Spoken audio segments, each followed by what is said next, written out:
Welcome back, everyone. Sheepdog Smokey here, and let's dive right in. Media and Democrats team up to lie about Trump, quoting Ralph Northam's infanticide comments. Up is down, black is white. Nothing matters. That's basically the message we are seeing in response to Donald Trump truthfully describing what Virginia Governor Ralph Northam said about killing babies after a botched abortion. This happened at a rally in Wisconsin, which was Trump's counter to the lowly nerd prom that went on at the same time. Here's a post we saw repeated over and over in liberal and media circles last night, to the extent they aren't the same thing at the least. From Amy Vanderpool. The baby is born. The mother meets with the doctor. They take care of the baby. They wrap the baby beautifully. Then the doctor and mother determine whether or not they will execute the baby. How is this man's mental state not a national emergency right now? Yes, Trump is crazy for quoting Ralph Northam accurately. Wait, what? As I wrote last night, Brian Stelter helped kick off the gaslighting, and it's still currently ongoing. How anyone can have Brian Stelter on a show called Reliable Sources is beyond me. You can see Ilhan Omar. You can see, as we move down, Bernie Sanders. You can see so many other people. I could keep going, but you get the point. These people are outright lying about this. Donald Trump's statement at the rally mirrors Northam's statement almost exactly. Nothing about what he said is misleading or out of context, much less demonstrably false. Yet blue checkmark liberals are running around proclaiming it's Trump who is lying. Welcome to the Twilight Zone. The problem for this, though, is that there's a video. Caleb Hull. If a mother is in labor, the infant would be delivered. The infant would be kept comfortable. The infant would be resuscitated if that's what the mother and family desired. And then a discussion would ensue between the physicians and the mother. Now, yes, Northam doesn't say execute. And he didn't say wrapped beautifully. But if you remove the different phrasing, the baby is delivered. The baby is wrapped or made comfortable. And then left alone, starving and crying, while the mother is asked, do you want the baby to live or die? Ralph Northam signed this into law. This is not abortion. This is not someone who is pregnant deciding to remove the baby pre-birth. This is infanticide. This is the conscious killing of a human child after birth. What Northam is describing is infanticide. While some will claim he is only talking about non-viable babies, he does not clearly make that distinction when talking about the decision being made. It also ignores the fact that doctors don't exactly have a perfect track record in predicting viability. The moral, safe thing to do is let whatever natural events are going to occur. There is no place for killing babies because some doctor doesn't or isn't sure what the future quality of life may be. In reality, it's what's happening here is that the media and liberals realize their side has gone absolutely insane when it comes to abortion. They know these kinds of barbaric views do not have popular support. In fact, over 80% of the country opposes late-term abortion, and much less killing babies after birth. So instead of defending their position, they lie about it. Notice how Sanders tries to shift the debate to protecting a woman's right to control her body. What does that have to do with the infanticide promoted by Northam? Nothing, but Sanders is deflecting purposely. Our media are absolute garbage. If we truly had a fourth estate holding the powerful accountable, they'd be asking Sanders and Omar if they support what Northam supports. Instead, they are allowed to obfuscate and change the subject without ever being called on it. All the while, they know faithful propagandists like Brian Stelter will rush to do their bidding. In normal issues of politics, this would just be frustrating. In the case of those who support infanticide, this reaches into the realm of being evil. Now, I'm not going to tell anyone what to do, but I will be linking this article, and right here, this tweet, and I'll highlight what I can. This tweet is the video of Governor Northam talking about exactly what Donald Trump said he talked about. And these other tweets, this one by Aaron Rupar, Bernie Sanders, Amy Vanderpool, Ilhan Omar, Brian Stelter.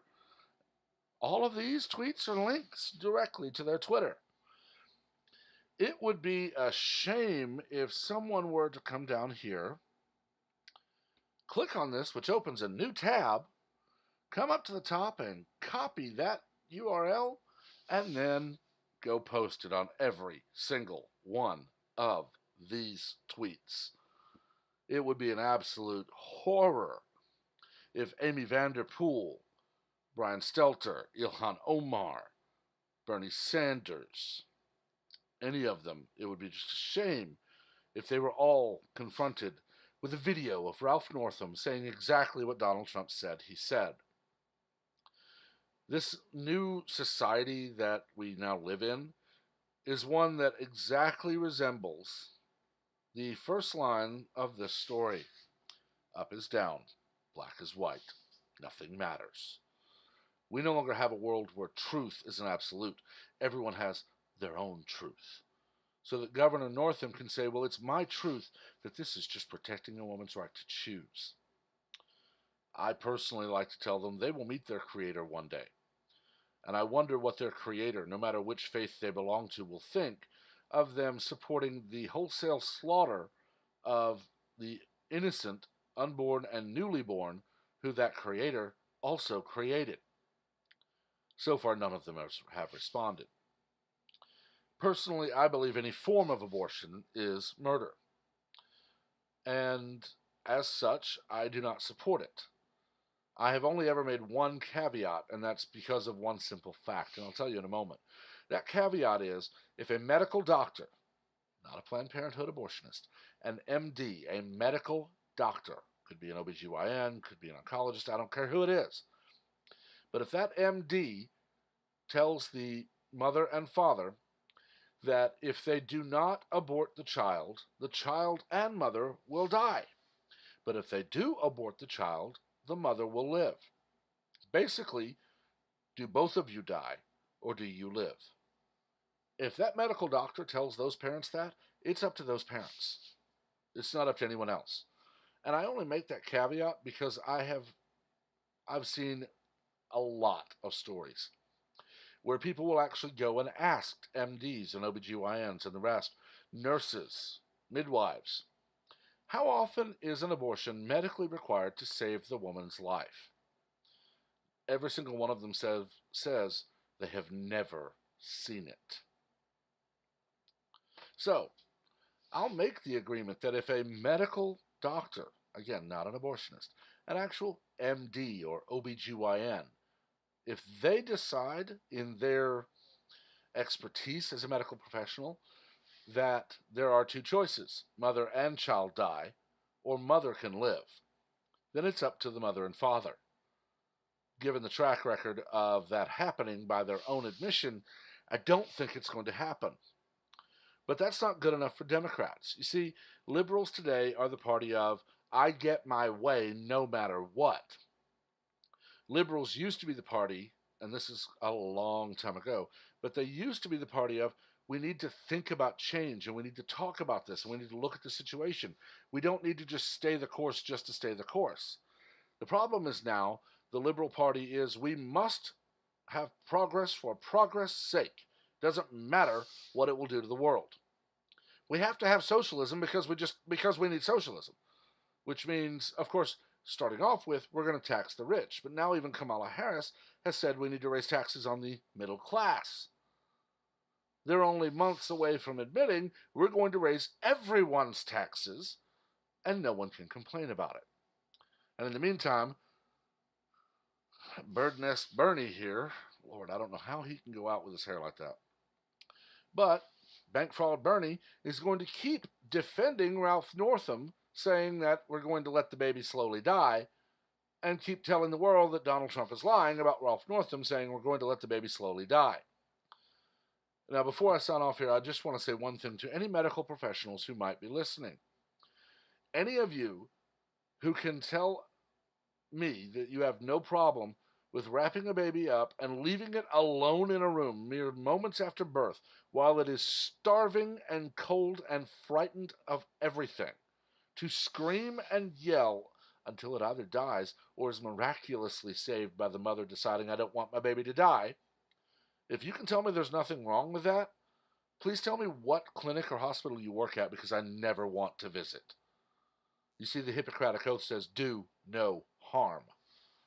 I've studied Hippocrates extensively. Greco-Roman history is one of my favorite periods. I know Hippocrates and I know the oath. I've never sworn it officially, but I do my best to do the same. So if you can tell me that the Hippocratic Oath does not extend to children who have just been born, I don't want any part of your medical services. But I've talked long enough. Let me know what you think below. As always, keep it civil. We do not learn from argument, we learn from debate. As always, also make sure to like, share, and comment on this video, as well as to subscribe and activate notifications so that you are among the first to know of any new content as it is posted.